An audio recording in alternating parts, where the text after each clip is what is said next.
আজকে আমি তোমাদের দেখাবো একদম সহজ উপায়ে কিভাবে রোল বানানো যায়। তো প্রথমে এখানে আমি তেলের মধ্যে পেঁয়াজ কাঁচামরিচ দিয়ে দিলাম, লবণ, আর এখানে মাংসটা আগে থেকে আমি ঝুরি করে রেখেছিলাম।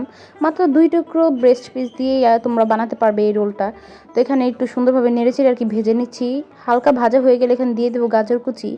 গাজর কুচিটা দেওয়ার পরে এখানে সুন্দরভাবে নেড়েচেড়ে ভালো মতো আর কি মিশিয়ে নিতে হবে। এখন দিয়ে দেবো পরিমাণ মতো মরিচের গুঁড়া, তোমরা যদি বেশি খাও তাহলে বেশি করে দিতে পারো।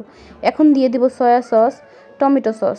এখন সব কিছু দিয়ে খুব সুন্দরভাবে ভাজা ভাজা করে নামিয়ে নিব। তো এই তো আমাদের পুরটা রেডিতে। এখন এখানে আমি ময়দা আর লবণ দিয়ে নর্মালি একটা রুটির ডোয়ের মতো বানিয়ে নিব। আর কি নর্মাল যেভাবে আমরা রুটি পরোটা বানানোর জন্য ডো বানাই ওইভাবে বানালেই চলবে। এখন একটা রুটি বানিয়ে চারপাশ থেকে ছুরি দিয়ে কেটে চারকোনা করে এরপর ভিতরে পুরটা দিয়ে এখন মুড়িয়ে নিতে হবে। আর কি একটু দেখে তোমরা বুঝে নাও, সব কিছু তার বলে বোঝানো সম্ভব না। এইভাবে আমি সবগুলো আর কি বানিয়ে নিয়েছি। আর এই রোলটা আমার ছোটো বোনের খুবই পছন্দ, প্রায় সময় আমি বানিয়ে দিই ওকে।